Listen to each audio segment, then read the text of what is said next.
Right, Germany 3. All the way back to UK 2. As you can see, he bought a fleet, transport aircraft carrier, 2 infantry, 2 artillery, 2 infantry, 2 artillery to India.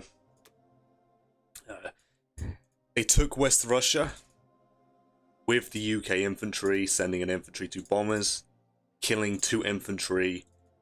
A lot of value has been achieved by the UK alone with this single infantry. It's truly remarkable here.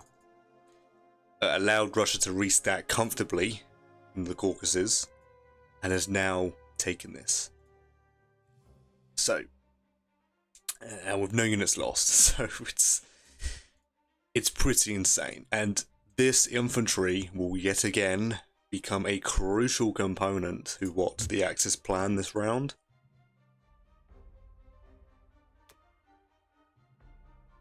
My ally, 2 transports, 5 infantry, 1 artillery. Yeah, 2 transports to Ceylon 60, 5 infantry, 1 artillery to Japan.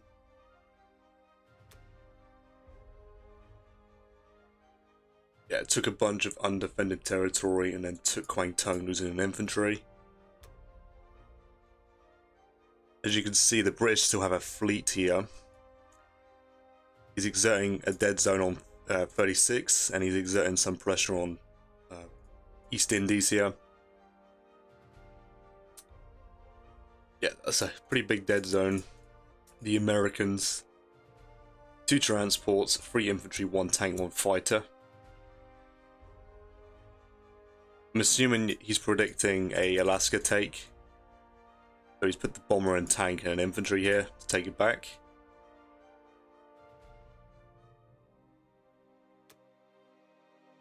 Yep, tank for Western, 3 infantry, 1 fighter to Eastern, 2 transports to 11. Moved into 13 in mass. He could go Medshuk. He'll most likely take out the battleship with America. Or the UK could do it as well, depending on where I move. Took Morocco and Norway with a transport sack. It's not really a sack anymore because I can't take it out with the bomber anymore. Because I can't hold Karelia this turn because of what I'm planning. 3 infantry, 5 artilleries for the Russians. Now I wonder what that could mean. The 5 artillery buy. 3 infantry, 1 artillery to Russia. 2 and 2 to Caucasus.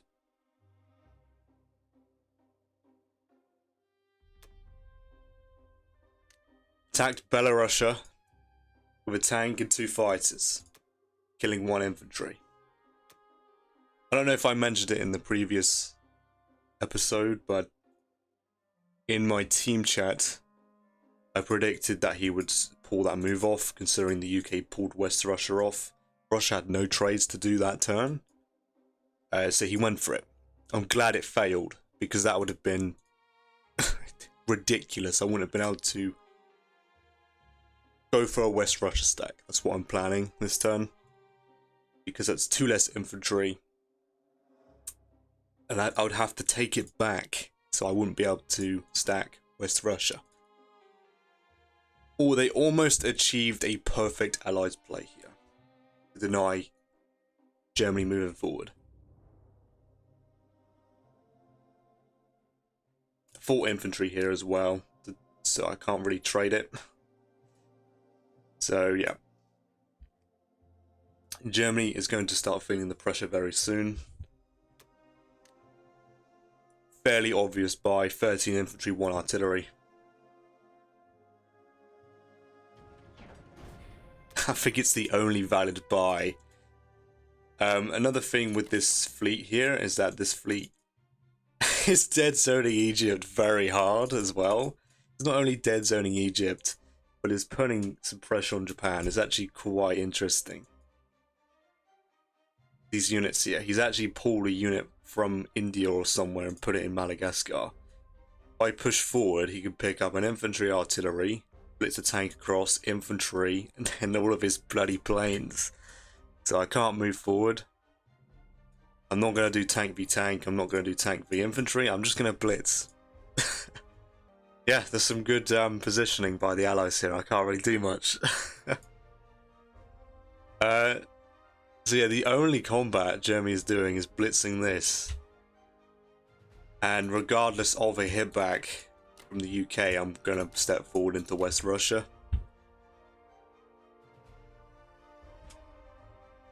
Best case scenario, he misses. I need him to miss. Otherwise, if he doesn't miss... Oh, I mean, it's still bad like that. It would have to be bombers first. That's the case. If he gets a hit back, it's still. Let's see.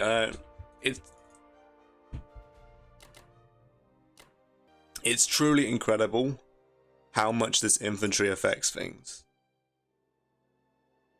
If he doesn't get a hit back, a 3-to-1 punch from the Allies is a 58 to hold for the Axis, minus 28 attacker profit. Russia alone has an 80% to hold, but I think the Allies will definitely coordinate here. The US has some fodder for their fighters, not that it matters, it gets wiped out in the first round anyway.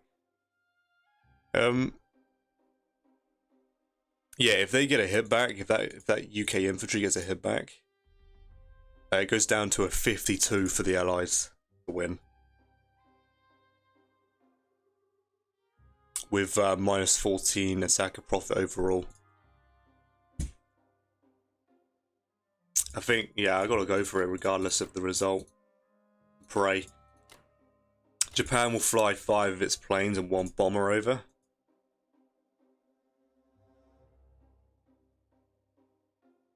It's unfortunate that that plane can't make it.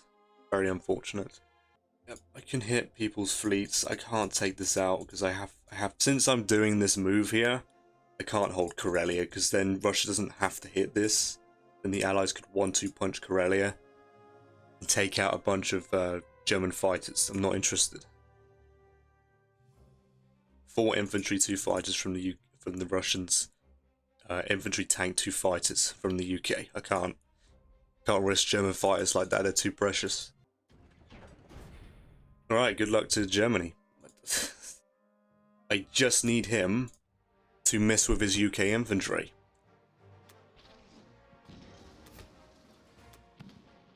Unbelievable value. Unbelievable value. I've never seen a UK infantry provide so much value for its team. Unbelievable. It's a straight coin flip battle. 52% for the attackers to survive. 47 for the 46 for the defenders to survive. Yeah, this is not looking good. Alright, I think this would be the German moveset. I'm gonna put the battleships at 17 because it's the most useless spot for the Allies to take advantage, I think. I don't want to move 14. Because then he can send his battleship in there and negate the battleship hit. Want the Allies to commit air force to it. Ideally, the UK commits new forces to it. I don't know what I want. There's a chance the US actually conquers Libya on their turn. He just moves in, takes it out. Infantry, blitz the tank through.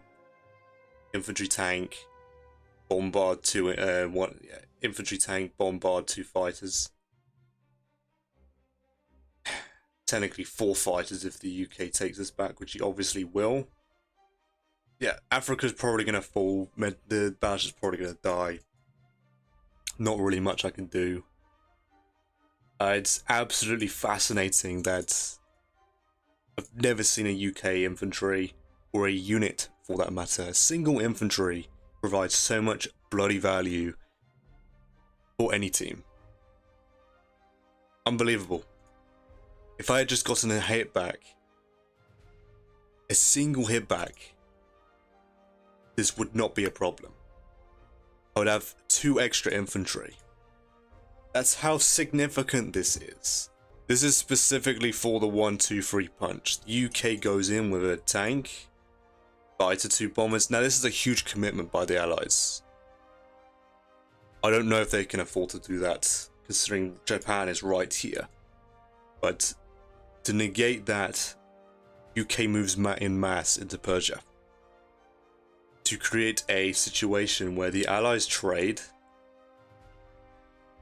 Russia trades its stack for the German stack, and then UK trades its stack for the Japanese stack, which would pretty much knock out both Axis players with all pressure on Russia, reset them. The only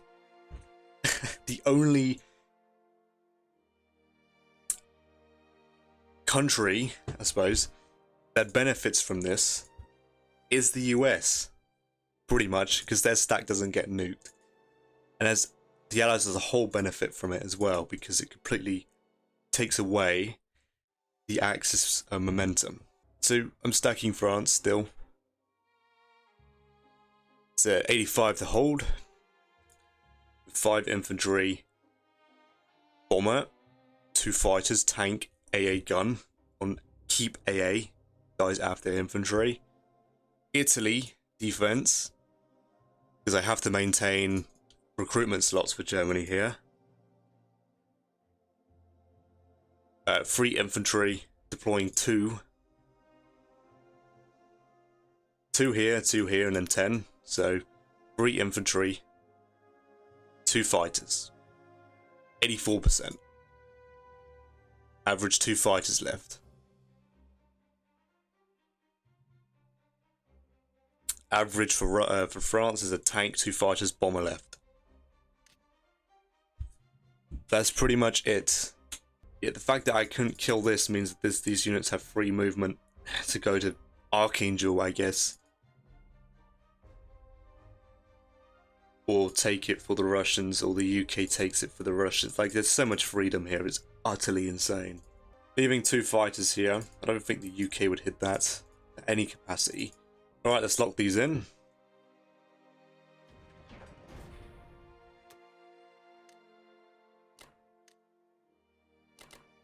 Putting 2 infantry here to force the Allies to take it for Russia, or Russia is forced to take it.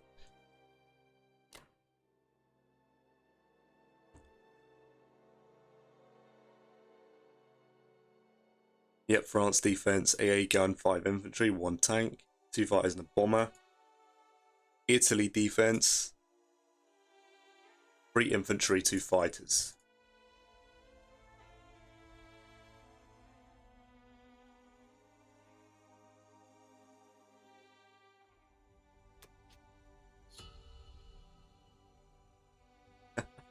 Like, you have to laugh at it. It's like, of course he got the hit back. Like, it's outstanding. It truly is. Medal of Honor for this British infantry. I mean, for a very long time, it was known that the British military were the best trained in the world. Don't know about now. We don't really have an army anymore, but we're still highly trained, of course. But it's just, of course, it got a hit back, the most crucial hit back potentially.